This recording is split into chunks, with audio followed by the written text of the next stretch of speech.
Hello everyone, I am hoping you all are good and fine. तो आज मैं आप सभी के लिए एक बहुत ही इंपॉर्टेंट वीडियो लेके आया हूं कि what should be learn during CA articleship. Sir, ये इतनी ज्यादा इंपॉर्टेंट वीडियो कि हर एक सीए स्टूडेंट्स को देखना ही देखना चाहिए। अब आप सभी को पता है कि सर हमारे जो सीए कोर्स है, सर सीए कोर्स की कौन कौन सी स्टेजेस होती है। तो अगर मैं आपको बताऊं कि सबसे पहली स्टेज तो इसकी सर फाउंडेशन रूट होती है कि सर फाउंडेशन वाला सबसे पहला पौड़ी हमारा फाउंडेशन होता है। फिर फाउंडेशन क्लियर करने के बाद हम आते हैं सर इंटरमीडिएट की जर्नी में। इंटरमीडिएट की जर्नी को सर एंजॉय करते हैं, एंजॉय करने के साथ पास आउट होते हैं बोथ ग्रुप या single group as per the depend of the cases. अगर आप डायरेक्ट एंट्री हैं तो वो केसेस भी अलग है। तो इस केसेस में जैसे हमारा इंटरमीडिएट क्लियर होता है, फिर सर सबसे इंपॉर्टेंट जो हमारा आता है ना सर, वो ट्रेनिंग का होता है। सर वो सबसे इंपॉर्टेंट जो ट्रेनिंग होती है हमारी 3 ईयर की जो आर्टिकलशिप होती है ना सर, ये सबसे इंपॉर्टेंट कहीं ना कहीं डिसीजन हमारा होता है, क्योंकि सर यही 3 साल की सीखी हुई चीजें हमारी आगे पूरी लाइफ काम आने वाली होती है। After the successful completion of your training या 2.5 साल की ट्रेनिंग जैसे आपकी कंप्लीट हो जाती है, तो आप फाइनल के लिए कहीं ना कहीं एलिजिबल हो जाते हो और फाइनल का पेपर देने के बाद you have become the chartered accountant और अपने नाम के आगे आपका सीए लग जाता है। लेकिन जो मैं आपको बोलूं कि फाउंडेशन कोर्स पे भी, सीए कोर्स के अंदर में फाउंडेशन कोर्स पे भी गाइड करने वाले के लिए आपको बहुत लोग मिल जाएंगे। सीए इंटरमीडिएट की जर्नी में आपको गाइड करने के लिए मैं मिल जाऊंगा और भी बहुत सारी फैकल्टी आपको मिल जाएगा। और सीए इंटरमीडिएट में मैं तो हूं ना यार, आपको बहुत अमेजिंग वे में मैं हेल्प करूंगा। इसके अंदर में आपकी जर्नी प्रॉपर वे में जाएगी, उसकी टेंशन मत लो सर। लेकिन सबसे इंपॉर्टेंट चीज होती है ना ट्रेनिंग। ये जो सबसे इंपॉर्टेंट चीज होती है सर ट्रेनिंग ना, यहाँ पे ये जो 3 ईयर की आर्टिकलशिप है, यहाँ पे सर कोई प्रॉपर गाइड करने वाला नहीं होता। हम एज पर अवर नॉलेज, जैसे कि हमको कहीं से पता लग गया, अपने सीनियर से पूछ लेते, कुछ भी पूछ लेते, और कोई भी हम चाहे बिग 4 हो गया, जो भी डिपेंड अपॉन द मार्कशीट आपकी कैसी है इंटरमीडिएट में, जिस तरीके की कंडीशंस हो, चाहे बिग 4 में हम चले जाते हैं या सर हम चले जाते हैं मिड साइज फॉर्म में हम चले जाते हैं, या सर कहीं ना कहीं हम कोई लो मिड साइज फॉर्म में चले जाते हैं। लेकिन इस चीज के लिए एक प्रॉपर वे में गाइड करने के लिए आप देखोगे तो 1 to 2% लोग ही आपको मिलेंगे। एक्चुअल में एक सीए आर्टिकलशिप के अंदर में हमें जो 3 ईयर की आर्टिकलशिप है, उसके अंदर में सर हमें क्या क्या चीजें सीखनी जरूरी होती है। क्योंकि जो हमारी जो डिसीजन है कि सर हमें बिग 4 में जाना है, मिड साइज में जाना है, या कोई भी लोअर फर्म जो हमें मिल जाए वहां पर हम आर्टिकलशिप कर लेंगे, बट द मेन इंपॉर्टेंट चीज आपको ये डिसीजन लेने से पहले कि कहां पे जाना है। आप अगर कोई बच्चा बिग 4 का एम कर रहा है तो वो किस लिए कर रहा है कि सर उसे उस वहां पर कहीं ना कोई उस तरीके का एनवायरमेंट मिलेगा, उस तरीके वहां पे उसको चीजें सीखने को ज्यादा मिलेगी। मिड साइज में वो इसलिए जाता है कि सर मुझे छोटी छोटी चीजों का बहुत अच्छी तरीके से एक्सपोजर मिल जाएगा। और कई लोग जाते हैं क्योंकि उनको लगता है कि यार आर्टिकलशिप तो चलो ऐसे ही है, कोई बात नहीं, जो सबसे इंपॉर्टेंट हमारे लिए सीए बनना है। तो ये सारी की सारी डिसीजन कि हमको बिग 4 में जाना है, मिड साइज में जाना है, लोअर फॉर्म में जाना है, ये सारी की सारी डिपेंड करती है कि सर हमें आर्टिकलशिप में क्या सीखने को मिलेगा। तो बहुत ऐसे बच्चे हैं, बहुत मेरे ऐसे नोन में हैं, जो ट्रेनिंग तो स्टार्ट कर देते हैं, बट एट द एंड वो रियलाइज करते हैं कि आफ्टर 3 ईयर सर उसने कुछ सीखा ही नहीं है।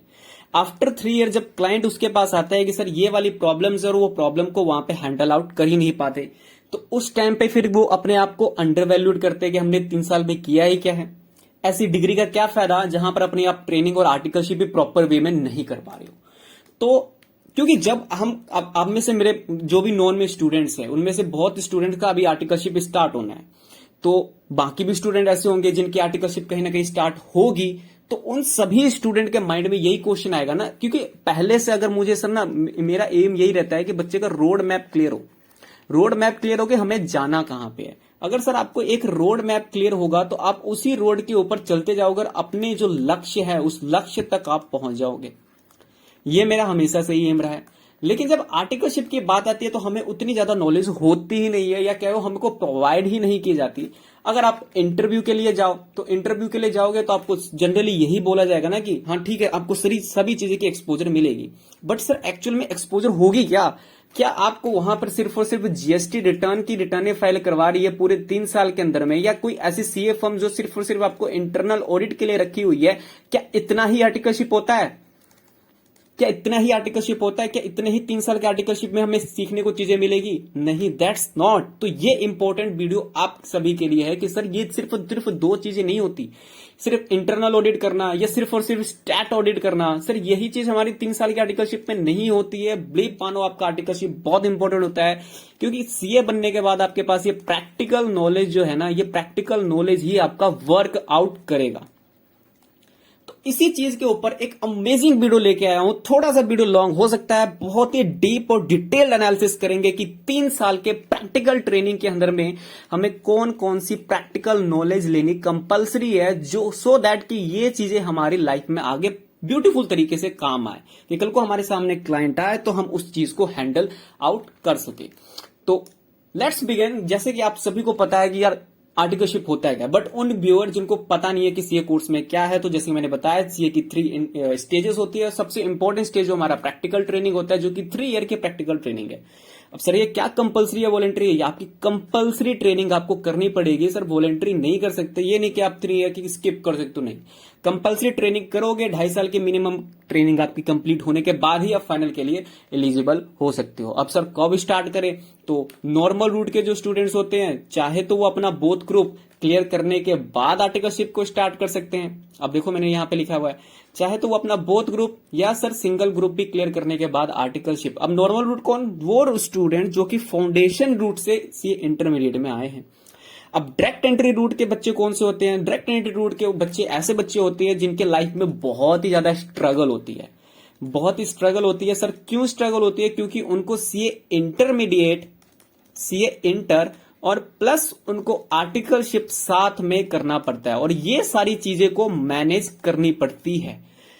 और ये सारी चीजों को मैनेज कैसे करना है मैंने अपनी प्रीवियस वीडियो में बताया है। लेकिन एक चीज मैं आप लोगों को यहां पे पॉइंट आउट कर रहा हूं कि सर जो नवंबर 23 के स्टूडेंट्स हैं, नवंबर 23 वाले स्टूडेंट्स हैं, उनके लिए मैं एक प्लानिंग शेड्यूल लेके आने वाला हूं। विद इन इस वीक मैं देख रहा हूं कि प्लानिंग शेड्यूल में लेके आ जाऊंगा।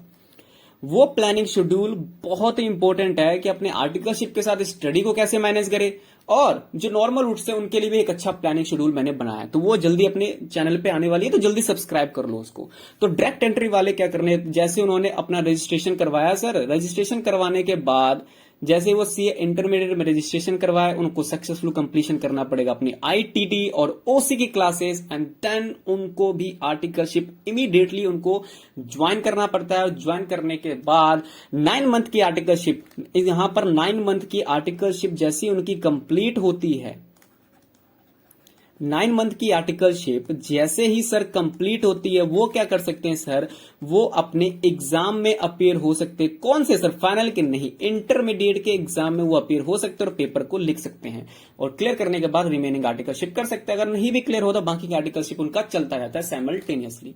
तो ये ओवरऑल मैंने आर्टिकलशिप को बता दिया। जिस भी स्टूडेंट को अगर नहीं पता है, तो ये प्रोसीजर हमारा होता है। ये कोई भी न्यू व्यूअर जिनको पहली बार ये वीडियो हमारा देख रहा है, बहुत इंपॉर्टेंट है, और ये वीडियो रियली बहुत हेल्पफुल होगी आपके लिए। मैं आप सभी को बोला हूं कि आर्टिकलशिप डिसीजन आप सभी के लिए बहुत ही मोस्ट इंपॉर्टेंट डिसीजन होता है। Most important sir, most important decision क्यों होता है? क्योंकि सर यही 3 ईयर की जो आर्टिकलशिप है, 3 ईयर आपके आगे प्रैक्टिकल लाइफ में बहुत हेल्पफुल होगा।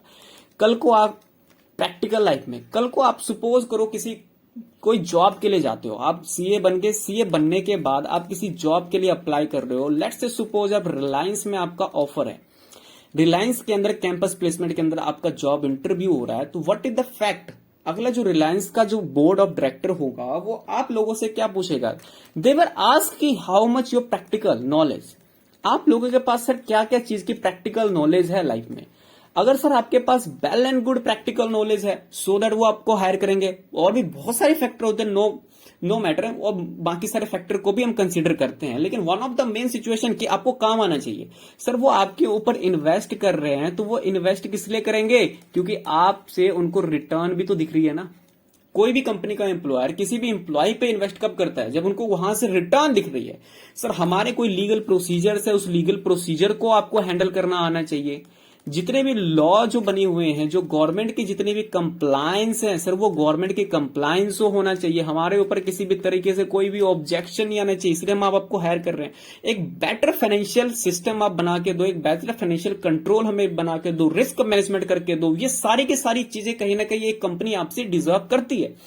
वेल एंड गुड, अगर आप प्रैक्टिस में जाते हो तो प्रैक्टिस में तो और भी ज्यादा चैलेंजेस आती है कि सर यहाँ पे आपको प्रैक्टिस में वेरियस टाइप ऑफ क्लाइंट के साथ उनके अलग अलग केसेस, वेरियस क्लाइंट के अलग अलग केसेस, डिफरेंट डिफरेंट केसेस के साथ आपको हैंडल करने पड़ते हैं।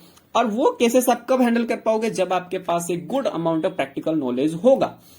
तो हमको एक स्टूडेंट जब आर्टिकलशिप वो स्टार्ट करता है, उसके माइंड थॉट में एक क्लैरिटी जरूर होनी चाहिए, एक क्लैरिटी जरूर होनी चाहिए कि सर एक्चुअल में आर्टिकलशिप के अंदर में क्या क्या चीजें सीखने को होती है। सो दैट अगर ये चीजें आपको अगर पता होगी कि सर स्टार्टिंग में ही कि एक्चुअल में क्या क्या चीजें हमको सीखनी होती है, तो आप इंटरव्यू के टाइम ही, यानी जब आप अपने फर्म या प्रिंसिपल के पास आप इंटरव्यू देने के लिए जा रहे हो, तो वो इंटरव्यू के टाइम ही आप ये बोलोगे कि सर एक्चुअल में हमें तो पता है ना कि ये 3 ईयर की आर्टिकलशिप बहुत इंपॉर्टेंट है, और ये 3 ईयर में क्या क्या प्रैक्टिकल नॉलेज मुझे लेना है, एटलीस्ट कंपलसरी है practical knowledge, practical knowledge compulsory है। और क्या ये प्रैक्टिकल थिंग्स का एक्सपोजर मुझे यहां पर मिल सकता है, एटलीस्ट ये चीजों के प्रैक्टिकल नॉलेज मिल सकता है, सो दैट कि आगे जब मैं 3 ईयर के बाद कंप्लीट करूं तो मैं इजिली क्लाइंट को हैंडल कर लूं। तो ये सारी चीजें आपको जब पता रहेगी, नहीं तो आप क्या करोगे, किसी भी फर्म के अंदर में जाओगे और किसी भी फर्म के अंदर आपने इंटरव्यू दिया, इंटरव्यू में आपको फर्म ने रख लिया, उसके बाद वो आप एक ही चीज कर ही जा रहे हो, या तो आप ऑडिट, बहुत मेरे ऐसे नॉन में स्टूडेंट हैं जहां पर वो एक ही या तो ऑडिट करते आ रहे हैं, या उनसे सिर्फ और सिर्फ जीएसटी रिटर्न, एक कहीं ना कहीं साइमल्टेनियसली चीज में उनको बांध के रख दिया फर्म के प्रिंसिपल ने। This is the harsh reality. But अगर आपको पता हो स्टार्टिंग में कि सर ये भी चीजें होती है, ये भी चीजें होती है, ये भी होती है, ये भी होती है, ये भी होती है, और मुझे इन सब का सर एक्सपोजर चाहिए, और मुझे क्या ये एक्सपोजर दे सकते हो, तो कहीं ना कहीं आपको एक इंटरव्यू में आप समझ लो एक अच्छा एक्सप्रेशन भी आपको मिलेगा, और कहीं ना कहीं आपके लिए हेल्पफुल भी होगी कि ये जो आपका सीए फर्म है, अगर वो सारी की सारी चीजें आपको प्रोवाइड करने के लिए एलिजिबल है, सो दैट आप वहां पे कंटिन्यू कर लेना। लेकिन अब बहुत सारी चीजें नहीं होती किसी भी फर्म के पास, तो वो चीजें एज बाय एज, यानी जिस तरीके से आप आगे बढ़ोगे आपको वो नॉलेज आती जाएगी। लेकिन एटलीस्ट कुछ चीजें हैं जो आपको प्रैक्टिकल ट्रेनिंग में होना ही होना चाहिए। आप एक चीज के ऊपर रिग्रेसली कहीं कंटिन्यूसली मत जाना। अब कौन कौन सी वो चीजें हैं, लेट्स बिगन, स्टार्ट करते हैं। तो things should be compulsory to learn during your 3 year practical training. तो सर प्रैक्टिकल ट्रेनिंग में कौन कौन सी चीजें, 3 ऐसी कौन कौन सी चीजें, 3 तो नहीं है, बहुत सारी चीजें मैं बना के लाया हूं शेड्यूल आपके लिए। कौन कौन सी चीजें हैं सर हमें कंपल्सरी सीखना ही सीखना चाहिए। आप सबको पता है कि सर पैन कितना ज्यादा ऑल ओवर इंडिया में सभी के पास अगर देखो तो मोस्टली लोगों के पास पैन है।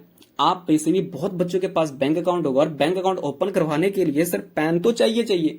अब ये पैन कार्ड की एप्लीकेशन के लिए किस तरीके का सर फॉर्म जाता है, कहां पर सर भेजना पड़ता है, सर सबमिट कहां पे करना पड़ता है, वो बताइए। सर क्या इसके प्रोसीजर्स होते हैं, क्या प्रोसीजर होते हैं, ये सारी चीजें आपको कहां पे सीखने को मिलेगी, ये सारी चीजें आपको आर्टिकलशिप में भरने को सीखने को मिलेगी। और यहां पर जब आप क्लाइंट का पैन प्रैक्टिकली जब आप अप्लाई करोगे तो आप देखोगे सर यहां पे कुछ मेरी मिस्टेक्स हुई है, कुछ आपका वैल्यू एडिशन होगा। तो सबसे पहले तो आपका माइंड में ये रखना है, ये लिस्ट डाउन आप कर लो, लिस्ट बना लो, वैल्यू एडिशन होगा आपके नॉलेज में, लिस्ट आप जल्दी से कॉपी पेन लेके आप बना लेना कि सर ये इंफॉर्मेशन, ये चीजें आपको कहीं ना कहीं सीखनी ही सीखनी है। अब से कौन सा फॉर्म जाता है, 49A जाता है पैन के लिए, पैन के एप्लीकेशन के लिए, एनएसडी आपका वो उस इनकम टैक्स डिपार्टमेंट को आपको भेजना पड़ता है। और सर 49B जो जाता है हमारा टैन के लिए एप्लीकेशन फॉर्म है, यानी टैन जब टैक्स कलेक्शन एंड डिडक्टेड जो नंबर होता है उसकी एप्लीकेशन के लिए आपको 49B भरकर सबमिट करना पड़ता है। इसकी ऑनलाइन क्या प्रोसीजर होते हैं, ये सारी चीजें आपको नॉलेज होनी जरूरी है। सर ये तो हो गया, यानी पैन एप्लीकेशन, टैन एप्लीकेशन, हर एक क्लाइंट आप चाहो तो अब देखो 127 और टैन की अगर मैं बात करूं तो 58 रुपए इसकी फीस है, और रिमेनिंग 18% उसके ऊपर जीएसटी लगता है। तो ये सारी चीजें आपका हो गया, और इसके लिए भी आप अपने क्लाइंट से चार्जेस ले सकते हो अगर आपको एक बार अच्छे तरीके से भरना आ गया पैन और 10 किस तरीके से अप्लाई करते हैं। द नेक्स्ट इंपॉर्टेंट थिंग, आज देखो कितने हजारों लोग जीएसटी की रजिस्ट्रेशन करवा रहे हैं। अपना जिनका बिजनेस है सर वो तो कंपलसरी जीएसटी नंबर ले ही रहे हैं, बिकॉज क्योंकि सर टेंडर निकलती है बड़ी बड़ी, जब टेंडर निकलती है बड़ी बड़ी या आपको सस्ते में किसी बड़ी कंपनियों से, बिग बिग कंपनियों से आपको परचेज करना होता है, तो परचेज करने के लिए आईटीसी चाहिए। वो आईटीसी आप कैसे कवर करोगे सर, जब तक आपके पास रजिस्ट्रेशन का नंबर नहीं होगा, जीएसटी नंबर। तो जीएसटी रजिस्ट्रेशन का नंबर भी बहुत इंपॉर्टेंट है। अब सर इसकी एप्लीकेशन कहां पे करें, इसकी एप्लीकेशन, क्योंकि ये सारी चीजें आपको जरूरी है नॉलेज देना, इसलिए मैं आपको कह रहा हूं इसकी application. Sir REG form number 1, इसके अंदर में आपको अप्लाई करना पड़ता है। The ministry of direct and indirect tax, sir यहां पे आपको कहीं ना कहीं आपको अप्लाई करना पड़ता है। तो ये जीएसटी REG 1 के अंदर में आपको एप्लीकेशन फॉर्म देना पड़ता है। एप्लीकेशन फॉर्म देने के बाद अगर यहां पर जो आपका आरओ होगा वो सेटिस्फाइड हो गया तो आपको कहीं ना कहीं अप्रूव करके REG 6 के अंदर में वो आपको दे देगा सर्टिफिकेट। नहीं तो अगर उसको कुछ एडिशनल इंफॉर्मेशन चाहिए तो REG 2 के अंदर में आपसे कहीं ना कहीं आपसे वो इंफॉर्मेशन मांगेगा, जिसका रिप्लाई आप REG 3 के अंदर करोगे और फिर यहां पे आपका जीएसटी नंबर अप्लाई हो जाएगा। आपको बताऊं जीएसटी नंबर जब आप अप्लाई करोगे तो आपको बहुत अच्छी अच्छी चीजें सीखने को मिलेगी। वहां पे क्लाइंट की डिटेल किस तरीके से TRN नंबर जनरेट करे, TRN नंबर जनरेट करने के बाद फिर उसके बाद किस तरीके से आगे वहां पे उनका बिजनेस सेलेक्ट करना, HSN कोड देना, यानी कंपनी जो भी आपकी फर्म है या प्रोप्राइटरशिप है उसके अंदर में कौन कौन सी यहाँ पे HSN वाइज उसको गुड्स कौन कौन सी डील करते हैं उनकी भी रिकॉर्ड जाती है। तो ये सारी चीजें कहीं ना कहीं जीएसटी के रजिस्ट्रेशन आप करोगे तब आपको नॉलेज मिल जाएगा। तो दूसरी इंपॉर्टेंट चीज सर जीएसटी का रजिस्ट्रेशन किस तरीके से करें आपको ये भी आना चाहिए। सर डीएससी एप्लीकेशन, कुछ क्लाइंट जब आप ऑडिट फॉर्म जब आप फर्म में आर्टिकलशिप करोगे तो उस टाइम पे आप ये देखोगे कि सर वहां पे कुछ डिजिटल सर्टिफिकेट्स होते हैं, डिजिटल सिग्नेचर सर्टिफिकेट। अब ये डिजिटल सिग्नेचर सर्टिफिकेट के लिए सर अप्लाई कहां पे करें।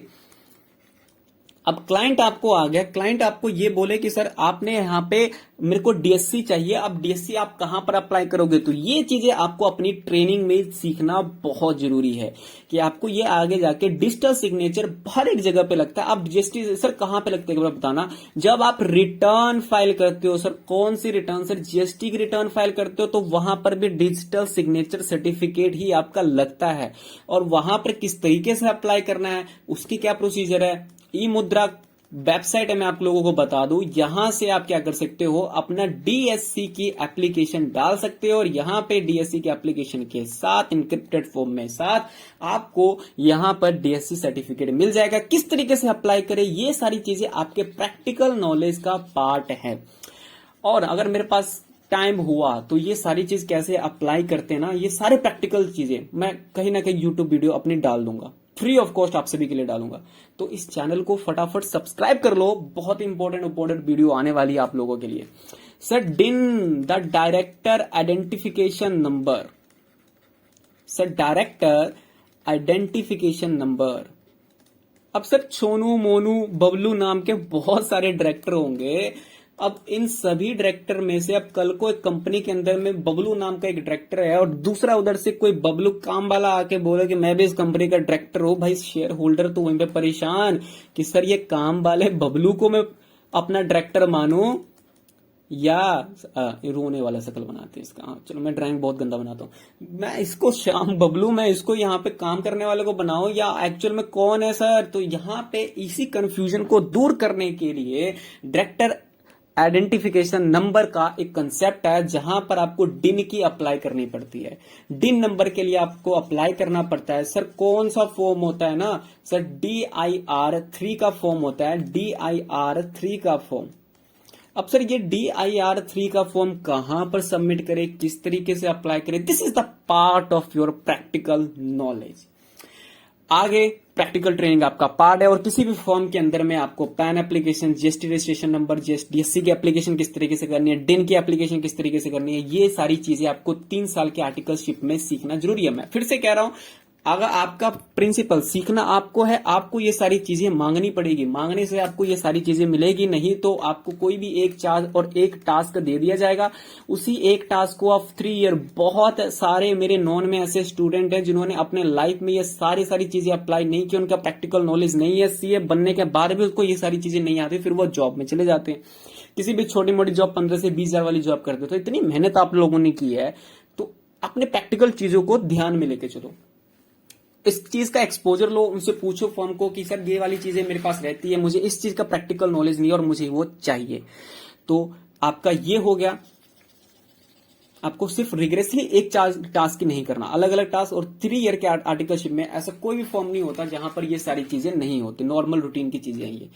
इनकम टैक्स फाइलिंग सर अभी ना 31 जुलाई को ना सर लास्ट डेट है, लास्ट डेट है। जिनका ऑडिट नहीं होता अकाउंट्स, उनका जिनका ऑडिट नहीं होता सर, उनको रिटर्न्स भरनी पड़ती है अपनी, जितनी भी 21 और 22 का उन्होंने इनकम, फाइनेंशियल ईयर का जितनी भी सोर्स ऑफ इनकम रहा, सोर्स ऑफ इनकम, उन सोर्स ऑफ इनकम का इनकम टैक्स डिपार्टमेंट को सर, इनकम टैक्स डिपार्टमेंट को उनको क्या देना पड़ता है सर, उनको देना पड़ता है रिटर्न, देना पड़ता है कि मेरी सर ये इनकम है और इस इनकम मैंने ये पूरे साल में किया है, और पूरे साल में जो मैंने इनकम की उसके ऊपर सर इतना टैक्स मिलता है। अरे सर ऐसी बात है ना, हम तो भरते नहीं है टैक्स, 5 लाख 10 लाख रुपए इनकम करते लेकिन भरेंगे ही नहीं।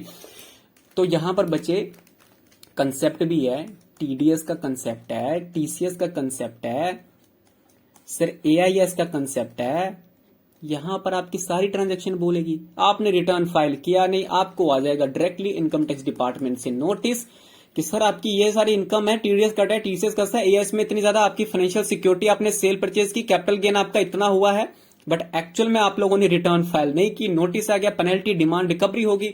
इन सारी चीजों से बचने के लिए बेटर वे है कि आप यहां पर तो बच तो कहीं नहीं सकते ना आप। हाँ, ये सारी चीजें मैं इसमें नहीं बोल रहा, तो आप रिटर्न नहीं भी फाइल करो तो चल जाता है। अगला इंपॉर्टेंट चीज द बुक कीपिंग चीज। तो अभी तक देखें तो पैन नंबर की application, GST registration, DSC application, डिन एप्लीकेशन, इनकम टैक्स रिटर्न की फाइलिंग और बुक कीपिंग में क्या होता है ना, कई जो छोटी छोटी होती है, स्मॉल जो फर्में होती है, स्मॉल फर्म कह लो या आप कह लो प्रोप्राइटरशिप कह लो, ये क्या होते हैं ना, ये एक्चुअल में इनको ज्यादा ना, इनके ऊपर ज्यादा गवर्नमेंट रूल्स रेगुलेशंस भी लगाती नहीं है। छोटे छोटे काम है सर, सुबह का बेचा हमने कस्टमर को, दुकानदार हैं हम, छोटे मोटे कुछ भी दुकानदार हो गए। अब सर हमें कुछ नहीं पता, तो ये क्या करते हैं, हमें इतनी नॉलेज भी नहीं और हम एक अकाउंटेंट को हायर भी नहीं कर सकते। क्या करते हैं, ये अकाउंटेंट को हायर करेंगे तो सर इनको 15 से 20 हजार रुपए पर महीने की सैलरी। अरे सर कमाते हम इतना है तो 15 से 20 हजार की सैलरी अकाउंटेंट को कहां दे, हम तो बिक जाएंगे। तो इस केसेस में जो स्मॉल हमारे पास यहाँ पे प्रोप्राइटर होते हैं, वो क्या करते हैं, वो अपने सीए को या सीए चार्टर्ड अकाउंटेंट जितने भी होते हैं उनको बोलते हैं कि सर आप ही हमारा बुक कीप कर दो। बुक कीप के अंदर में जो भी हमारी रूटीन की ट्रांजैक्शन होती है ना सर, जैसे सेल की ट्रांजैक्शन होगी सर, जितना भी हमने जीएसटी के परचेज किए, जीएसटी की सेल किए सर, जितने भी हमारा बैंक स्टेटमेंट हो गया, जितने भी ट्रांजैक्शन है, ये सारी चीजें ना आप सर हम अपने सिस्टम में, अपने अकाउंटिंग सिस्टम में, आप सॉफ्टवेयर में आप इसे रिकॉर्ड कर लो, और जो भी सर इसके ऊपर ना गवर्नमेंट को टैक्स जाता है जीएसटी के रूप में सर, वो यहाँ पर आप यहाँ पे उनको रिटर्न भर दो, उनको इनसे मतलब होता है और ज्यादा उनके ऊपर कोई रूल्स रेगुलेशन लगता नहीं है। तो उस चीज के लिए आप किस तरीके से एंट्री करोगे किसी सॉफ्टवेयर के अंदर में, वो एंट्री करना, सेल की एंट्री करना, परचेज की, बैंक किस तरीके से रिकंसाइल करे, तो ये सारी चीजें आपको बुक कीपिंग करना भी बहुत इंपॉर्टेंट टास्क रहता है। द नेक्स्ट अगर हम स्टेज पे पहुंचे तो वो हमारे पास आता है जीएसटी का रिकॉर्ड कीपिंग। सर जीएसटी का रिकॉर्ड कीपिंग में अगर मैं रिकॉर्ड्स, आपने अपने लॉ के अंदर में एक चैप्टर पढ़ा होगा द रजिस्टर एंड रिकॉर्ड, अगर आप रिकॉल कर पा रहे हो तो वहां पर आपको सभी जितने भी फाइनेंशियल इंफॉर्मेशन है, फाइनेंशियल इंफॉर्मेशन उसको 8 साल के लिए आप क्या करना पड़ते हो, कैप्ट करके रखते हो कि नहीं रखते हो, यस रखते हैं। तो वो जो कंपलसरी है आप सभी को चीजें इंफॉर्मेशन करना, तो जीएसटी की भी सारी की सारी रिकॉर्ड आपको किस तरीके से हैंडल करना है, कौन कौन से रिकॉर्ड हैंडल करनी है, सारी की सारी चीजें आपको कहां पे मिलेगी सर, ये सारी की सारी आपको प्रैक्टिकल ट्रेनिंग में मिलेगी सर, ये प्रैक्टिकल ट्रेनिंग में आपको मिलेगी सर। सबसे इंपॉर्टेंट अगर मैं बात करूं ना, ये आया सबसे इंपॉर्टेंट चीज सर, ये जीएसटी की रिटर्न है, जीएसटी की सर रिटर्न।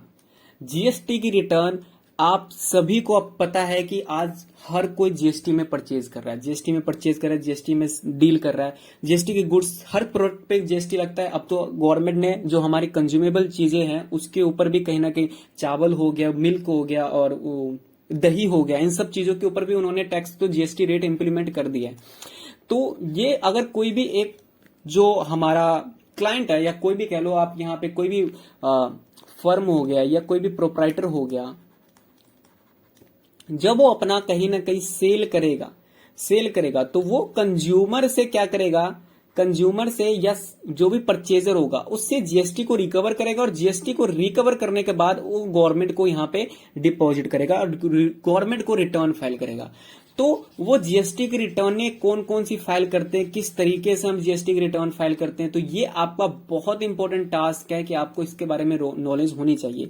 सर पूरी सेल की जो डिटेल जाती है जीएसटी रिटर्न 1 के अंदर में पूरी सेल की रिटर्न जाती है। सर उसके बाद सर टैक्स की पेमेंट जीएसटी R3B, और 3B में क्या होता है ना, एक्चुअल में जितनी आपने आईटीसी की परचेज की है, जीएसटी की परचेज की है, वो डिडक्ट होने के बाद जितनी आपकी R1 में सेल आपकी की है, जितना आपने टैक्स आपने वसूल किया, जितने भी पार्टी से, जितने भी कंज्यूमर से आपने जो R1 के अंदर में आपका जो भी आप सेल करने पर टैक्स रिकवर किए हो, और जितना आप लोगों ने परचेज किया यानी जितना आपने टैक्स पे किया और जितना आपने एक्सेस कहीं ना कहीं रिकवर किए हो, उसकी क्या होती है जीएसटी 3B के अंदर में पेमेंट होती है। और इसकी क्या भरी जाती है सर, इसकी रिटर्न भरी जाती है। इसकी रिटर्न कहां पर भरी जाती है, किस तरीके से फाइल करें, ये सारी की सारी चीजें आप अपने आर्टिकलशिप के 3 ईयर के पीरियड में देखोगे। और मैं आपको लोगों को बता दूं ना, ये सारी चीजें बहुत ही ज्यादा बच्चे इंपॉर्टेंट है, बहुत ज्यादा हाईली डिमांडेड है, आपको बहुत ज्यादा डिमांडेड है। अब इतना समझो कि रिटर्न के लिए अच्छी फीस देने के लिए क्लाइंट रेडी है कि कोई गलत चीज ना हो, एक प्रॉपर वे में जो रिटर्न बनती है वो रिटर्न सबमिट कर दो, कोई नोटिस वोटिस ना आए, इसके लिए अच्छी चीजें भी दी जाती है। उसके बाद फीस दी जाती है। जीएसटी रिटर्न आपका एनुअल रिटर्न जाता है 9 हो गया, जीएसटी रिटर्न 9C हो गया सर। और कॉम्पोजिट की रिटर्न जो होती है, कॉम्पोजिट 8 की रिटर्न, वो किस तरीके से कॉम्पोजिशन के लिए हम रिटर्न भरे, वो बाकी सारी चीजें की रिटर्न कहां पर हमको सीखने को मिलेगा सर, वो सारी चीजें हमें सीखने को मिलेगा अपने 3 ईयर के प्रैक्टिकल ट्रेनिंग में। तो जीएसटी की रिटर्न सीखना आपके लिए भी बहुत जरूरी है सर। अब बात आती है रिकंसिलेशन की। मैंने जीएसटी की रिटर्न बता दी, यहां पे मैं लिख देता हूं जीएसटी R1 की रिटर्न होती है सर, जीएसटी रिटर्न 3B हो गया आपकी सर, जीएसटी R9 और 9C हो गया। तो ये सारी चीजें आपको जीएसटी रिटर्न कब भरनी है, कैसे भरनी है, ये सारी चीजें आपको प्रैक्टिकल चीजें सीखनी पड़ेगी। GST reconciliation sir, GST reconciliation अगर मैं आप लोगों को बताऊं तो कई बार क्या होता है ना, हम यहां पर अपना जीएसटी R1 क्या करते हैं, फाइल आउट कर देते हैं, फाइल कर देते हैं, ठीक है। कई बार क्या होता है जब हम अपने सेल बुक में एंट्री करते हैं, सेल बुक में जब एंट्री करते हैं तो कई मोस्ट प्रोबेबली ह्यूमन नेचर है और कई मिस्टेक हो जाती है। तो कहीं ना कहीं मिस्टेक होने के कारण हम किसी और पार्टी को सेल तो किए नहीं होते बट उस पार्टी का नाम एंटर कर देते हैं कि हमने उसको सेल किया, और उसकी रिटर्न हम R1 में डाल देते हैं, R1 में डाल देते हैं। अब ये R1 क्लाइंट के जो परचेजर पार्टी है उसके जीएसटी रिटर्न 2B में बोलेगा या 2A में बोलेगा सर। अब 2B और 2A में जब बोलेगा तो जो दूसरी परचेजर पार्टी है वो उस सेलर पार्टी को बोलेगी कि सर एक्चुअल में आपने तो मुझे सेल किया ही नहीं, और जब सेल किया ही नहीं तो यहां पर 2A में मुझे बता क्यों रहा है आपसे मैंने परचेज किया है। अब आप दिखा रहे हो तो कहीं ना कहीं मेरे को परचेज दिखाना पड़ेगा, मेरा उतना आईटीसी लॉस हो रहा है, तो इस चीज को आप रिवर्स करो। तो ये कहीं ना कहीं रिकंसिलेशन करना जरूरी होता है। इसके अंदर में सर कौन कौन सी चीजें रिकंसिलेशन करनी पड़ती है मैं आपको वो बताऊं, तो ये भी इंपॉर्टेंट चीज है, आप लोगों को सीखना बहुत ही ज्यादा अर्जेंट है। इसके अंदर में आपका जीएसटी R2A और आपका परचेज बुक के साथ, परचेज के साथ क्या होता है, रिकंसाइल होता है। और सर आपका जो जीएसटी R1 है और जीएसटी रिटर्न 3B है वो कहां से सर, कहां पे हम रिकंसाइल करते हैं, वो अपनी हम सेल्स बुक के साथ रिकंसाइल करते हैं सर, सेल्स बुक के साथ रिकंसाइल करते हैं। इन इन द सेम मैनर जो एनुअल रिटर्न जाती है, एनुअल रिटर्न कौन सी जाती है सर? जीएसटी रिटर्न 9 में। तो जीएसटी रिटर्न 9 में आपका कोई भी एक्सेस आपने कहीं ना कहीं आईटीसी क्लेम कर लिया या कोई ऐसी आईटीसी थी जो इनएलिजिबल थी, उसकी सारी इंफॉर्मेशन कहां पे जाती है? जीएसटी रिटर्न 9 और 9C में, जो कि पहले कहीं ना कहीं ऑथराइजेशन सीए की रिक्वायर्ड थी, अब रिक्वायर्ड नहीं है। तो ये सारी चीजें आप रिकंसाइल करना, किस तरीके से रिकंसाइल करोगे जीएसटी रिटर्न 2A को सर, उसके बाद आपका हो गया जीएसटी रिटर्न 3B को किस तरीके से रिकंसाइल करोगे, annual return GST return 9C किस तरीके से आप यहां पे करोगे, ये सारी की सारी चीजें आपका प्रैक्टिकल चीजों का पार्ट रहता है। तो ये सारी चीजें आपको होनी चाहिए। लिटिगेशन लगती है, अब कई बार आपको मैंने बोल दिया, पीछे एक बार सीए का केस भी आया था, मैं आप लोगों को बताऊं, तो जहां पर ना सीए ने फेक बिलिंग करके, फेक बिलिंग समझ रहे हो, एक्चुअल में ना सेल हुआ ना परचेज हुआ, गवर्नमेंट से आईटीसी लेने के चक्कर में उन्होंने 22 करोड़ की फेक बिलिंग कर दी, 22 करोड़ की फेक बिलिंग, और 22 करोड़ का आईटीसी खड़ा कर दिया, और 22 करोड़ का आईटीसी उन्होंने रिफंड करवा लिया था, रिफंड करवा लिया, कंपनी कर दी क्लोज, कुछ पता ही नहीं लगा। बाद में इसके ऊपर जीएसटी डिपार्टमेंट ने नजर बनाई कि एक्चुअल में हम जरा चेक करके तो आए, एक्चुअल में ये सच में इतनी बिलिंग हुई है कि नहीं, ट्रांसफर हुआ है कि नहीं। इसके ऊपर फिर प्रोसीजरल पार्ट हुआ, फिर यहाँ पे लिटिगेशन लगी, लिटिगेशन में पता लगा एट द एंड में कि सर ये 22 करोड़ की पूरी कहीं ना कहीं फेक बिलिंग थी, और उस सीए को 10 साल के लिए कहीं ना कहीं जेल भी हुआ। तो इस तरीके की कई बार आ जाती है आपके ऊपर, लिटिगेशंस भी आती है, तो वो लिटिगेशन आप लोगों को भी सीखना बहुत जरूरी है कि सर उस तरीके से हम किस तरीके से हैंडल करें। अगर कोई यहाँ पर नोटिस आ भी जाता है डिपार्टमेंट से कि सर आपने अपनी GSTR 3B नहीं फाइल की, या आपने GSTR 1 फाइल नहीं किया, तो आपके ऊपर सर इतने की पेनल्टी लगेगी, आपके ऊपर प्रोसीजर लगाया जाएगा, आपके ऊपर डिमांड और रिकवरी होगी।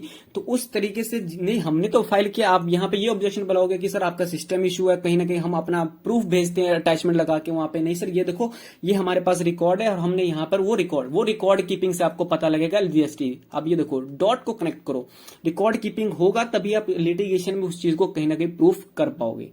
तो ये चीज होता है। फिर यही इन द सेम मैनर में इनकम टैक्स की लिटिगेशंस लगती है कि जहां पर ये देखा जाता है कि सर अगर कोई आपने इनकम टैक्स की चोरी की है, और एक्चुअल में आप बोलोगे नहीं, अब यहाँ पे इनकम टैक्स डिपार्टमेंट तो ये कह रहा है कि ना आपने इनकम टैक्स चोरी की है, किस तरीके से आपने इनकम नहीं दिखाई। आप बोलोगे नहीं सर ऐसी मेरी कोई इनकम हुई नहीं, आपको गलत फहमी है, किस तरीके से उसको डील करते हो, उसकी लिटिगेशन को, वो आ गया। और सर नेक्स्ट आता है हमारे पास इंटरनल ऑडिट। इंटरनल ऑडिट भी आप लोगों को पता है कितनी ज्यादा इंपॉर्टेंट है। अब जब आर्टिकलशिप करने जाओगे तो बड़ी बड़ी कंपनी जिनका 500 करोड़ का टर्नओवर है, 250 करोड़ का जिनका नेटवर्थ है, 50 करोड़ से ज्यादा डिपॉजिट्स है, बोरिंग है, आपने पढ़ा होगा लॉ में। तो ये सारी चीजें जिन कंपनी को उनको इंटरनली ऑडिट करवाना पड़ता है, ठीक है ना। अब ये कोई सीए नहीं करता, ये कोई भी कंपनी या तो इंटरनली अपने खुद के एम्प्लॉय को अपॉइंट करके करती है, या किसी भी सीए को कहते हैं कि सर आप हमारा इंटरनल ऑडिट कर दो।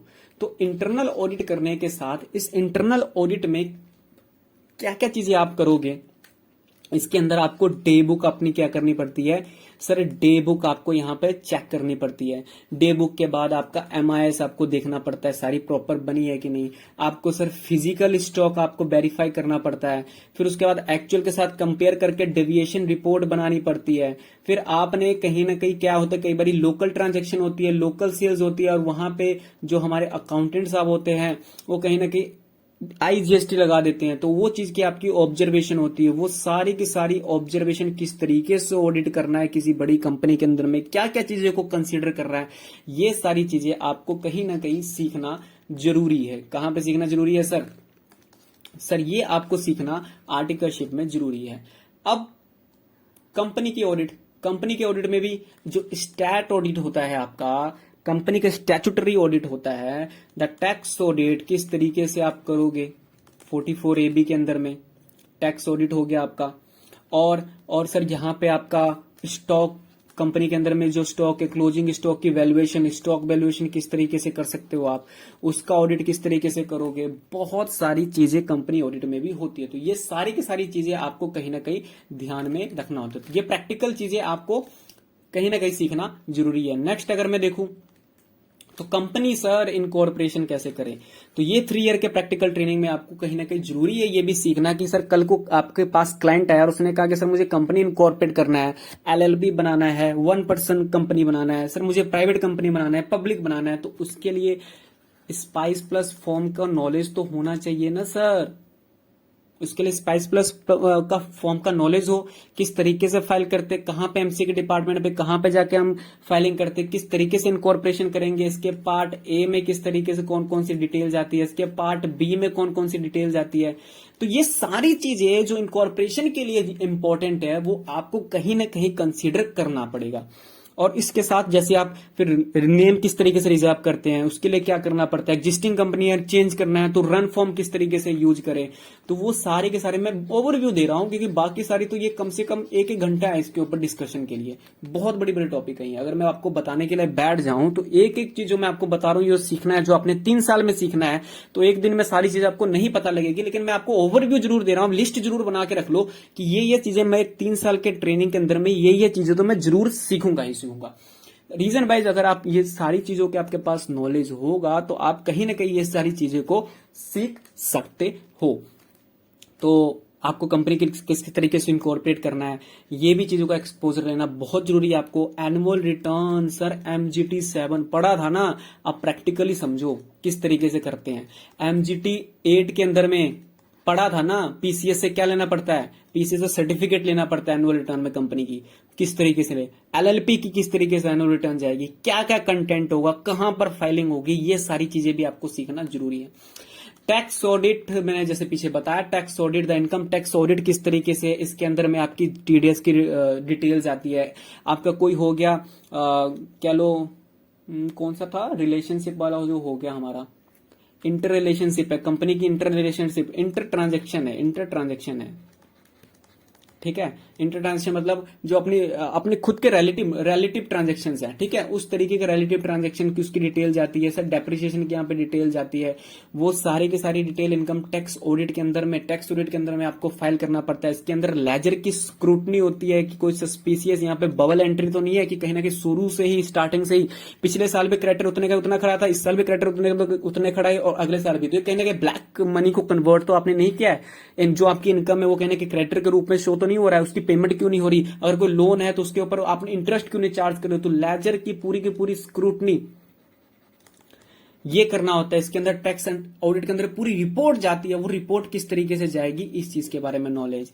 सर कितनी बैंक ऑडिट, अब तो bank audit depend upon the branch, किस ब्रांच में जाते हो, हेड ऑफिस में जाते हो, वहां पर आपको बैंक ऑडिट की चीजें भी देखने को मिलती है। एक्सेप्टेंस कितनी है, इसके अंदर नेटवर्थ की रिपोर्ट, कितना डिपॉजिट है, कितना कैश बैलेंस है, वो सारी की सारी चीजें आपको यहाँ पे ऑडिट करने के लिए जरूरी मिलेगी। Next important the things is the partnership, drafting of partnership deed, किस तरीके से आप पार्टनरशिप डीड, प्रैक्टिकल देखो मैंने बहुत सारे ये बनाए हैं, मैंने अपने आर्टिकलशिप में बहुत सारी चीजें बनाई है, बहुत सारी चीजें मैंने सीखी है, इसलिए मुझे नॉलेज है इन सब चीजों के बारे में, इसलिए मैं आप लोगों को कह रहा हूं कि ये सारी चीजें आपको सीखनी पड़ेगी। अब कल को पार्टनरशिप फॉर्म बनाना है तो रजिस्ट्रेशन करना है ना, अब मैंने नेक्स्ट वही लिखा है कि सर रजिस्ट्रेशन करना है, हमने पार्टनरशिप में रजिस्ट्रेशन करना है, तो पार्टनरशिप में रजिस्ट्रेशन करोगे तो कैसे करोगे, उसके लिए पार्टनरशिप डीड बनती है, किस स्टैंप पेपर में बनती है, कितने नंबर के स्टैंप पेपर में बनती है, कौन सी स्टैंप ड्यूटी जाती है, किस कौन कौन से कंटेंट होते हैं, वो सारी की सारी चीजें कहां पर सीखोगे, प्रैक्टिकल नॉलेज में ना, और ये सारी चीजें आपका एक्सपोजर हो, ये सारी चीजें की नॉलेज आपको लेनी जरूरी है।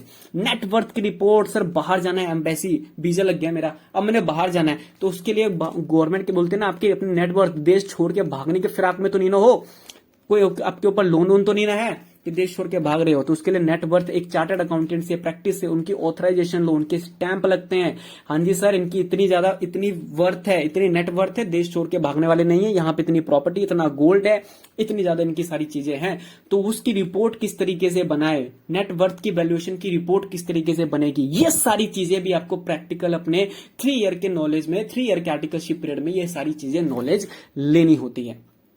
The next and the important चीज जो कि हर सीए, अब ये मैं आप नहीं भी बताऊं तो आप लोग को पता ही है कि एक्चुअल में ये सारी चीजें, तो ये वाली चीजें जो बैलेंस शीट की फाइनलाइजेशन है, सर बैलेंस शीट की फाइनलाइजेशन तो हर कोई सीए करवाता है अपने क्लाइंट से, क्लाइंट कह रहा हूं अपने आर्टिकल से, ये सारी चीजें तो करवाते ही है। कि सर ये सारी चीजें जो आर्टिकल है, हर आर्टिकल से बैलेंस शीट बनवाई जाती है। तो उस तरीके से कौन कौन से उसके अंदर ना, मैं आपको इंपॉर्टेंट चीज आपको बताऊं। बैलेंस शीट बनाना तो इजी है, ट्रायल बैलेंस से इजीली बैलेंस शीट बन जाएगा। प्लस 2 में भी तो आप बनाते ही हो, वो सारी बैलेंस शीट बनाने की जरूरत इजी है। लेकिन इसके अंदर में एक्सेल में कौन कौन से फॉर्मूलेज उन्होंने यूज किए, लुकअप के, सर वी लुकअप के कौन कौन से फॉर्मूलाज हैं, वो फॉर्मूलेज आपको कीप इन माइंड रखना पड़ेगा कि सर उसका इम्प्लीकेशन एक्चुअल में किस तरीके से हुआ। सर डेप्रिसिएशन चार्ट है ना, डेप्रिसिएशन चार्ट में एक्सेल सीट में उसमें कौन कौन से फॉर्मूले यूज हुए हैं, ठीक है। P&L में कैपिटल अकाउंट का बैलेंस किस तरीके से दूसरी शीट से कॉपी हो रहा है, तो वो सारी के सारी राउंड के फॉर्मूले किस तरीके से लगाए हैं। तो ये सारी चीजें आपको ध्यान में रखनी पड़ेगी। और बैलेंस शीट तो हर आर्टिकल को बनाना ही पड़ता है और बनाती भी है, नॉर्मली सीए काम देती है एट द एंड में। तो ये अगर मैं नहीं भी बताऊं तो नॉर्मली आपको ये काम मिलेगा ही मिलेगा। तो इस चीज के बारे में भी आपको एक्सपोजर लेना जरूरी है। नेक्स्ट अगर मैं बात करूं तो सर टीडीएस की रिटर्न, सर टीडीएस और टीसीएस की रिटर्न, इसके अंदर में अगर आपने किसी का टीडीएस काटा है, टीडीएस कब काटते हैं सर, जब हम कमीशन देते हैं, जब सर हम रेंट देते हैं, जब सर हम इंटरेस्ट देते हैं, तो इनके ऊपर प्रेस्क्राइब्ड जो इतने अमाउंट से इंक्रीज होगी या इतना प्रेस्क्राइब्ड जितने भी परसेंटेज हैं, वो परसेंटेज के ऊपर आपको टीडीएस का काटना पड़ता है। टीडीएस काट के गवर्नमेंट की टीडीएस की पेमेंट करनी पड़ती है, उसका डिपॉजिट करना पड़ता है। डिपॉजिट चलाने के बाद उसके बाद 30 जून, 30 सितंबर, 30 दिसंबर तक यहाँ पर आपको जो क्वार्टर वाइज आपकी रिटर्न आती है वो गवर्नमेंट को देनी पड़ती है, गवर्नमेंट को देनी पड़ती है। तो वो टीडीएस की रिटर्न किस तरीके से फाइल करे, तो ये सारी चीजें आपको सीखनी पड़ेगी। और provident and employ state insurance return अगर मैं बात करूं, नेक्स्ट जो हमारा है पॉइंट, यार ये जनरली ना किसी भी सीए फर्म में होता नहीं है। तो ये आप कहां से सीखोगे, ये कहां से सीखोगे, अब मैं बताता हूं आपको। आप स्टैट ऑडिट के लिए जाओगे, अपनी 3 ईयर के आर्टिकलशिप में स्टैट ऑडिट में जाओगे, कंपनी के ऑडिट के लिए जाओगे। जब आप कंपनी की ऑडिट के लिए जाओगे ना, तो वहां पे ना मैं आपको हिंट दे रहा हूं, एचआर से ना टाई अप कर लेना, एचआर से टाई अप कर लेना, क्योंकि सारा का सारा एचआर का काम वहां पे प्रोविडेंट फंड एम्प्लॉय का रिकॉर्ड करने का काम उन्हीं लोगों का होता है। उनसे आप पूछ सकते हो कि सर ये बताओ ना, आप फील तो कर रहे हो ना, हम ऑडिट तो कर ही रहे हैं, साथ साथ में ना आपका भी ऑडिट करेंगे बढ़िया से। अगर आप सर प्यार से समझा रहे हैं तो समझाओ, इस तरीके से आपको हैंडल करनी पड़ेगी उनको, ठीक है। तो एचआर से आप टाई अप कर सकते हो कि सर एक्चुअल में ना provident and employ state insurance की रिटर्न किस तरीके से भरी जाती है। तो वो सारी चीजें आप लोगों कहीं ना कहीं सिखा सकते हैं अगर आप उनसे बढ़िया से बना के चलते हो तो। लेकिन अगर जहां पे जिस सीए फर्म के पास अगर एम्प्लॉय स्टेट, जहां पे 10 अगले जैसे इस मंथ का अपने एम्प्लॉय का अपने पीएफ या एसआई काटा है, तो उसके नेक्स्ट मंथ के 10 तारीख तक और 7 तारीख तक एज द केस में भी आपको वो उसकी रिटर्न सबमिट करनी पड़ती है। तो किस तरीके से सबमिट करे, कहां पर करे, उस चीज के बारे में। अब रिस्क मैनेजमेंट, रिस्क किस तरीके से, कोई डेविएशन है उसको किस तरीके से मैनेज करना है, आपके लिए रेशियो एनालिसिस यहां पे काम आने वाली चीजें हैं। रेशो आपका current asset to current liability ratio क्या है, कितना रिस्क है हमारे पास, कितना वर्किंग कैपिटल है, ज्यादा वर्किंग कैपिटल हमारा वोलेटाइल तो नहीं है, उसका इंटरेस्ट लॉस तो नहीं हो रहा है। ये सारी चीजें, रिस्क किस तरीके से मैनेज करें, ये सारी चीजें, ये तो चलो एडवांस लेवल पे आ जाएगा। ये समय के साथ आपको कहने का time according to time risk management हो गया, ये आपको आता रहेगा। Stock audit the most important, जब फिजिकल वैल्यूएशन होती है ना, फिजिकल यहाँ पे जब ऑडिट होता है, खुद जाके आप ऑडिट करोगे एक एक स्टॉक को कि ये स्टॉक एक्चुअल में है, उसमें क्या पहले कितना स्टॉक था, फिर कितना स्टॉक है, उसके बाद एज पर द जो हमारा AS2 है, जिस तरीके से हमारा है उस तरीके से आपको यहाँ पे उसकी वैल्यूएशन फिर करनी पड़ती है, वैल्यूएशन आपको करनी पड़ेगी। उसकी वैल्यूएशन एज पर फीफो होगा, लीफो होगा, जो भी कंडीशंस है, ठीक है, उसके अकॉर्डिंग आप यहाँ पे वैल्यूएशन करोगे और अपने फाइनेंशियल स्टेटमेंट में उसको दिखाओगे। तो स्टॉक ऑडिट में आपको फिजिकली करना पड़ता है, उसके बाद एक्चुअल के साथ कंपेयर करके जो भी डेविएशन है क्लैरिफाई करने के बाद उसकी वैल्यूएशन की जाती है। सोसाइटी के लिए सर ये कहाँ पर रजिस्ट्रेशन करे, सोसाइटी के लिए ये रेयर केसेस है, वैसे नॉर्मली तो आता नहीं है, लेकिन हम 1% के लिए भी क्यों अपना बीक छोड़े। इसके लिए फॉर्म ए हो गया आपका, फॉर्म ए किस तरीके से फाइल आउट करे, फॉर्म बी किस तरीके से करे, सर सी किस तरीके से फाइल आउट करे, और तब जाके एट द एंड में हमारा कहीं ना कहीं क्या मिल जाता है, रजिस्ट्रेशन का सर्टिफिकेट मिल जाता है। तो ये सारी चीजें आपका कहीं ना कहीं, आप मैं होप कर रहा हूं कि आप लोग ये लिख रहे होंगे। आगे चलिए आगे और सर बताइए। नेक्स्ट आता है हमारे पास internal financial control. Internal financial control कि आपको क्या उस फाइनेंशियल सिस्टम को किस तरीके से आपको कंट्रोल करना है, हैंडल करना है, उसके बारे में knowledge. The concurrent audit, sir concurrent audit होता क्या है यही बता दो ना, ये सारी चीजें भी आपको सीखनी पड़ेगी। बताता हूं कॉन्करेंट ऑडिट होता क्या है। सर कॉन्करेंट ऑडिट ना एक पैरेलल ऑडिट होता है। पैरेलल ऑडिट ये जनरली बैंक के अंदर में ये ऑडिट होता है, और बैंक के अंदर में जाके ये बैंक के अंदर में जो सीए होते हैं वो ऑडिट करते हैं अपने आर्टिकल को लेके। इसके अंदर में वो day to day routine as a internal audit होता है। इसके अंदर में वो चेकआउट क्या करते हैं, अगर मैं आपको बताऊं सर, इसके अंदर कॉन्करेंट ऑडिट के अंदर में बैंक ने कितने लोन्स एंड एडवांसेस दिए हैं, क्या वो loans and advances sir recover होंगे कि भी नहीं, उसकी डिटेल्स आती है। सर कैश की पूरी, कैश डिपॉजिट की पूरी डिटेल्स आती है। तो वो सारी की सारी ऑडिट, कितना आपने कैश डिपॉजिट किया, कितना आपने लोन दिया, कितना आपके पास लॉकर की फैसिलिटी कितनी है आपके पास, कितना उसका ब्रेक हुआ है, वो सारी की सारी चीजें को आपको ध्यान में रखना पड़ता है और उसकी पूरी रिपोर्ट बनती है। तो वो रिपोर्ट भी आपको कहीं ना कहीं बनानी आनी चाहिए, कॉन्करेंट ऑडिट करना आना चाहिए। तो ये सारी चीजें भी आपके लिए बहुत इंपॉर्टेंट है सीखना। डिपेंड करता है किस तरीके से आपका फर्म है, तो ये सारी चीजें एक्सपोजर लेना जरूरी है। इंड एएस की कंप्लायंस होगी तो वेल एंड गुड, नहीं होगी तो कोई इतना इशू होने वाली बात नहीं है। लेकिन मैं एक्सपोजर बता रहा हूं कि ये सारी भी चीजें सीखी जा सकती है 3 ईयर के प्रैक्टिकल ट्रेनिंग में। आईएफआरएस की कंप्लायंसेस भी करो, किस तरीके से करना है वो डीएससी का मैंने आपको बता दिया। मुद्रा वाली साइड पे जाके आपको यहाँ पर डीएससी डिजिटल सिग्नेचर सर्टिफिकेट लेना पड़ता है। फोरेंसिक ऑडिट सर, ये भी चीजें हाई लेवल चीजें हो गई, लेकिन अगर आपको एक्सपोजर मिलता है तो वेल एंड गुड है, क्योंकि अगर आपके जो प्रिंसिपल है वो फोरेंसिक ऑडिट करते हैं तो आपको अच्छी चीजें। जैसे सर ये कब किए जाते हैं, जैसे कोई फ्रॉड के चांसेस है ना, तो एक जो क्रिमिनल फ्रॉड जो सीबीआई नहीं होती प्रॉपर घुस के चेकअप करती है, तो सारी की सारी चीजें ये भी फ्रॉड के केसेस में ऑडिटर जो होते हैं हमारे पूरी की पूरी अंदर में घुस के चेक करते हैं। एक डिटेल वाइज एनालिसिस होती है और उसकी जो रिपोर्ट होती है, रिपोर्ट यहाँ पे फिर बोर्ड ऑफ डायरेक्टर को सबमिट किया जाता है। अगर यहां पर जो प्रॉफिट का जो फ्रॉड किया है वो अगर 1% प्रॉफिट से ज्यादा होता है पिछले साल के प्रीसीडिंग फाइनेंशियल ईयर में, फिर इसकी रिपोर्ट ना सेंट्रल गवर्नमेंट को भी जाती है। तो वो सारी चीजें भी किस तरीके से फोरेंसिक ऑडिट हमने करना है, तो वो भी चीजें किस तरीके से आप करोगे वो भी आपको देखना पड़ेगा। एंड द मोस्ट इंपॉर्टेंट चीज, learning of the various accounting software. आपको अलग अलग सॉफ्टवेयर को भी चलाना आना चाहिए। सर कौन कौन से, sir busy software, sir tally हो गया, सर जीनियस हो गया, सर और बताओ, सर मार्ग हो गया। तो ये अकाउंटिंग सॉफ्टवेयर है। देखो कंसेप्ट क्या है कि अकाउंटिंग सॉफ्टवेयर कोई भी बच्चा चला लेगा अगर उसके पास अकाउंट का प्रॉपर नॉलेज है, लेकिन कुछ फीचर्स होते हैं जो हमारे काम को इजी वे में कर देते हैं। जैसे टैली में देखो तो अलग अलग यहाँ पे शॉर्टकट कीज हैं, बीजी में भी देखो तो शॉर्टकट कीज है। तो ये जो शॉर्टकट कीज है आपको वो अकाउंट को मेंटेन करने में इजी करता है। तो ये कैसे सीख सकते हो ये मैं आपको बताऊं। जनरली जो आपके फर्म के पास जो सॉफ्टवेयर है वहां से सीख सकते हो। दूसरा आप सीख सकते हो कहां से, दूसरी चीज आप सीख सकते हो जब आप ऑडिट करने जाओगे अलग अलग कंपनी में, तो उनके पास भी अलग अलग सॉफ्टवेयर होता है, तो वो चीजें आप सीख सकते हो और कल को जो भी आप एज पर द रिक्वायरमेंट आप नॉलेज ले सकते हो। तो ये सारी चीजें आपका हो गया जो आपको 3 ईयर के प्रैक्टिकल ट्रेनिंग में सीखनी होती है।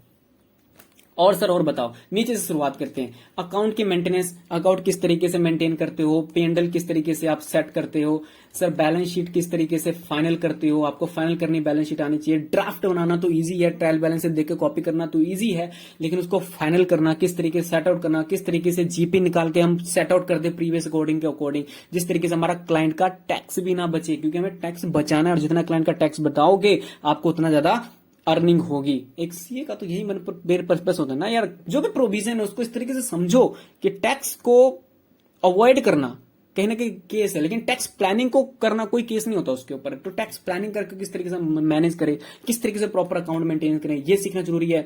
बैंक की रिकंसिलेशन, सर आपके पास पासबुक और कैश बुक बचपन में क्या था ना +1 +2 में, वही चीज बैंक की रिकंसाइल किस तरीके से पासबुक में है कैश बुक में नहीं है हमारे, तो कि चेक हमारे 3 दिन डिले हो गया या आपके पास फिर वो कितने अमाउंट रिकवर करना है, तो वो सारी चीजें बैंक को रिकंसाइल करना है एट द एंड में, ये चीजें आपको होनी चाहिए। एमआईएस की प्रिपरेशन के अंदर स्टॉक का आपको एमआईएस बनाना पड़ता है। ये एमआईएस का मतलब सर मैनेजमेंट इंफॉर्मेशन सिस्टम होती है। मैनेजमेंट जो जो चीज का आपको बनाने की लिस्ट बोलती है एक्सेल शीट पे, वो आपको बनानी है। किस तरीके से एमआईएस का प्रिपरेशन करना है, इसके अंदर बहुत सारे फॉर्मूले यूज होते हैं, वो किस तरीके से करोगे। डेविएशन एंड प्रिवेंशन रिपोर्ट, जैसे मैंने आपको बताया, एक एग्जांपल इसके अंदर ले लो कि स्टॉक ऑडिट। स्टॉक ऑडिट में आपका फिजिकल स्टॉक कितना है, एक्चुअल स्टॉक सिस्टम में कितना है, उसके अकॉर्डिंग कितनी यहाँ पे डेविएशन आई, वो डेविएशन का रीजंस पूछना अकाउंटेंट से कि ये सर ये स्टॉक जा कहां रहा है, हमारे पास आ तो रहा है लेकिन एक्चुअल उतना बोल नहीं रहा, फिजिकली इतना है, एक्चुअल आपने इतना यहाँ पे दिखाया कि हमारे पास परचेज इतना हुआ लेकिन एक्चुअल इतना बोल रहा है, तो उसकी रिपोर्ट। और कुछ अच्छी चीजें जो आपको सीखनी चाहिए अपने आर्टिकलशिप में, सर वो क्या चीजें हैं, वो चीजें हैं सर यहाँ पे कम्युनिकेशन स्किल। किस तरीके से आप क्लाइंट को हैंडल करते हो, किस तरीके से हैंडल करते हो, कितने आप उनको देख के फियर करते हो, डरते हो, या किस तरीके से उनको डील करना है ताकि उनको एक प्रॉपर वे में अच्छी आपकी तरफ से सर्विसेज मिले। कम्युनिकेशन स्किल्स अपने प्रिंसिपल से आपको सीखना। ऑफिस एटिक्वेट, एक प्रॉपर वे में जाना। एक प्रॉपर ऑफिस एटिक्वेट के ऊपर एक पूरा टॉपिक है जो कि आपको ओसी के बैच में बताया जाएगा, ओसी के बैच में आपको सिखाया जाता है। तो वो चीजें प्रॉपर वे में किस तरीके से टॉक करना, अगर किसी ने बोला उसकी किस तरीके से रिप्लाई देना, या कहीं ना कहीं उल्टे सीधे तरीके से जो हम घर में बोलते हैं उस तरीके से नहीं बोलना, एक प्रॉपर में एडिक्वेट मेंटेन करना, एक डिसिप्लिन मेंटेन करके चलना, वो ऑफिस एटिक्वेट के अंदर में आ रहा है। और किस तरीके से क्लाइंट को डील करे सो दैट कि कहीं ना कहीं आप फ्रस्ट्रेटेड ना हो जाए, वो एक क्लाइंट कहीं ना कहीं दूसरे क्लाइंट को जोड़े और आपके साथ आपकी रेवेन्यू को इंक्रीज करे। तो this is all about your the things should be learn during your articleship। तो ये सारी चीजें जो आपको कहीं ना कहीं सीखनी बहुत बहुत जरूरी थी, मैंने पूरी की पूरी लिस्ट बना दिया। एक समअप करते, dealing with the client, office etiquette, communication skill, deviation prevention report, MIS की प्रिपरेशन, बैंक का रिकंसिलिएशन, अकाउंट की मेंटेनेंस होगी आपकी, internal financial control, concurrent audit, Ind AS DSC application, forensic audit हो गया, learning of various accounting software हो गया आपका, बैलेंस शीट को फाइनलाइजेशन करना, टीडीएस की रिटर्न, टीसीएस की return, provident and employ state insurance, पूरी डिस्कशन, एक डिटेल्ड एनालिसिस आपको लिए लेके आया हूं। Stock audit, formation and registration of a society हो गया आपका, कंपनी इनकॉर्पोरेशन कैसे करना है, एनुअल आरओसी की कंप्लायंस किस तरीके से करना है हमको सर, यहाँ पे टैक्स ऑडिट, बैंक का audit, drafting of partnership deed, registration of firm, net worth की वैल्यूएशन की रिपोर्ट किस तरीके से बनानी है, जीएसटी का रिकॉर्ड कीपिंग, जीएसटी का return A1 3B, GST 9, GST 5, GST 6, जितने भी जीएसटी के रिटर्न है किस तरीके से फाइल करें, जीएसटी का रिकंसिलिएशन किस तरीके से करें, जीएसटी की लिटिगेशन किस तरीके से करें, income tax litigation, internal financial control, company की ऑडिट, ये सारी चीजें आपको नॉलेज होनी चाहिए। और टैन पैन, ये सारी जो बेसिक चीजें हैं ये इनकी भी आपको 3 ईयर के आपके प्रैक्टिकल ट्रेनिंग में आपको ये सारी चीजें सर सीखनी पड़ेगी, जो कि इतनी डिटेल्ड में मुझे नहीं लगता यूट्यूब पे किसी भी एजुकेटर ने आपको बताया होगा। बट यस, आप अगर सीएस विद अजय के साथ जुड़े हो तो आपको ऐसी इंफॉर्मेटिव चीजें मिलेगी। कंक्लूजन ड्रॉ करते हैं कि यार ये सारी चीजें मैंने डिस्कस कर ली, जो भी इंपॉर्टेंट चीजें थी जो कि एक आर्टिकल को लर्न करना चाहिए, आर्टिकल विल लर्न, मैंने ये चीजें बता दी। बट क्या होता है ना कि कई बार क्या होता है, ये सारी की सारी चीजें का एक्सपोजर हमें नहीं मिल पाता, एक्सपोजर नहीं मिल पाता। तो ऐसे इसमें घबराने वाली कोई बात नहीं है। अगर मुझे सारी की सारी चीजें जो भी मैंने बताई है आपको एक्सपोजर नहीं मिला, तो एज पर द टाइम और as per the depend upon the circumstances आप आगे जाके इतनी मैच्योर हो जाओगे कि ये सारी चीजें आप खुद एनालिसिस करके उस चीज को आप क्या कर सकते हो, हैंडल आउट कर सकते हैं। आपका कम्युनिकेशन स्किल और आपका जो नेटवर्किंग सर्कल होता है, आपके फ्रेंड के सर्कल जिनके पास कुछ चीजों का एक्सपोजर, अब मैं आपको बता दूं किस तरीके से आप अपने फ्रेंड से भी सीख सकते हो। मान लो एक आपका फ्रेंड किसी फर्म में है जहां पे उसको 4-5 चीजों का प्रैक्टिकल नॉलेज हुआ, कोई भी चीजें का प्रैक्टिकल नॉलेज हुआ जो कि आपके फर्म में नहीं है, तो आप अपने फर्म से क्या कर सकते हो, नेटवर्किंग, कनेक्शन करके उनसे पूछ सकते हो कि यार 4-5 चीजें तू मुझे वो वाली बता दे जो तूने सीखी है, और 4-5 चीजें जो मैंने सीखी है तेरे फॉर्म में नहीं है मैं तेरे को वो बता देता हूं। तो इस इन्फो एक्सचेंज ऑफ इन्फॉर्मेशन से दोनों स्टूडेंट का क्या हो जाएगा, बेनिफिशियल हो जाएगा, और आपको प्रॉपर वे में, और आगे जब आप मैच्योर हो गए तो बाकी सारी चीजें भी आपको सीखने को मिल जाएगी।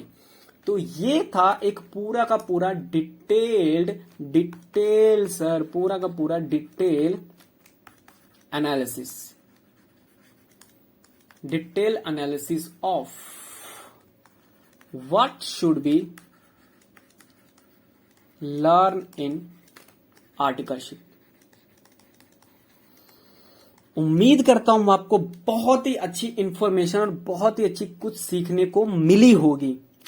और अगर मैं आपको बताऊं ये वीडियो अच्छा लगा तो लाइक जरूर करना, सब्सक्राइब कर लो यार जल्दी से, ठीक है, जल्दी से सब्सक्राइब करके अपने फ्रेंड के साथ शेयर कर देना इसको। और मैं आपको अगर मैं बताऊं तो नेक्स्ट जो हमारी वीडियो होने वाली है, next video may be within this week, मैं ट्राई करूंगा, मेरा बहुत शेड्यूल बिजी है, तो मैं आपके लिए नवंबर 23 के लिए, जैसे मेरी आर्टिकलशिप जो प्लानिंग शेड्यूल में 23 के लिए बताया था, जस्ट को ना वायरल वीडियो हुआ था वो, वैसे ही नेक्स्ट वीडियो हमारा नवंबर 23 का प्लानिंग शेड्यूल लेके आने वाला हूं, विद आर्टिकलशिप, विदाउट आर्टिकलशिप, ठीक है। तो ये विद आर्टिकलशिप भी होगा और विदाउट आर्टिकलशिप भी होगा। एक कंप्लीट लंबी वीडियो मेरी डिटेल क्यों होती है, क्योंकि मैं अंदर तक घुस के बच्चों को समझता हूं ना, जितनी डिटेल नॉलेज दे दो उतनी बेनिफिट होता है। तो कंटिन्यूसली मैंने 1 आवर से आप लोगों के लिए एक अच्छी इंफॉर्मेशन दी है, और होप आप ये सारी चीजों का एक्सपोजर ले, नहीं भी हुआ तो जैसे मैंने आपको ट्रिक बताया अपने फ्रेंड से आप एक्सचेंज ऑफ इंफॉर्मेशन कर सकते हो, तो इस तरीके से आप नॉलेज ले सकते हो। उम्मीद करता हूं ये वीडियो आपके लिए हेल्पफुल हुआ होगा। अगर आपके लिए हेल्पफुल हुआ तो आप सब्सक्राइब करो, क्योंकि आपका एक सब्सक्राइब हमारे लिए बहुत ही मैटर करता है। तो इसी के साथ